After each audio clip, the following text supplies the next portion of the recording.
અમદાવાદ મનપાનું 18,518 કરોડનું budget standing કમિટીએ કર્યું રજૂ 1,500 કરોડના સુધારા સાથે વર્ષ 2026-27નું અંદાજપત્ર વિવાદિત કતલખાનાની દરખાસ્ત પરત સાથેનું આ બજેટ રજૂ કરવામાં આવ્યું છે।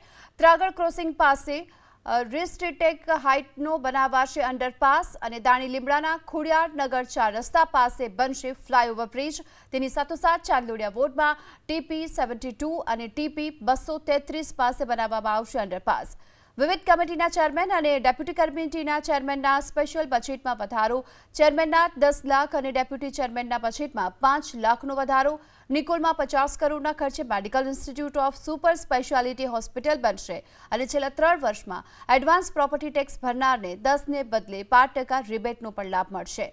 ઓનલાઈન ટેક્સ ભરનારને 15% રિબેટ મળશે। ઉત્તર પશ્ચિમ ઝોનમાં 10 કરોડના ખર્ચે world park theme base garden બનાવવામાં આવશે। આ સાથે વાયએમસીએ ક્લબથી એસપી રિંગ રોડ જવાના રસ્તાને પીપીપી મોડેલથી ડેવલપ કરાશે। એએમસીના 100 ગાર્ડનમાં યોગા સેન્ટર, કોચિંગ ટ્રેનર બનાવવાનું પણ આયોજન છે। આ સાથે ઉત્તર પશ્ચિમ ઝોનમાં 5 કરોડના ખર્ચે બોનસાઇડ ગાર્ડન બનાવવામાં આવશે। અમદાવાદના દરેક ઝોનમાં એક મહિલા જીમ બનાવવાનું પણ આયોજન છે।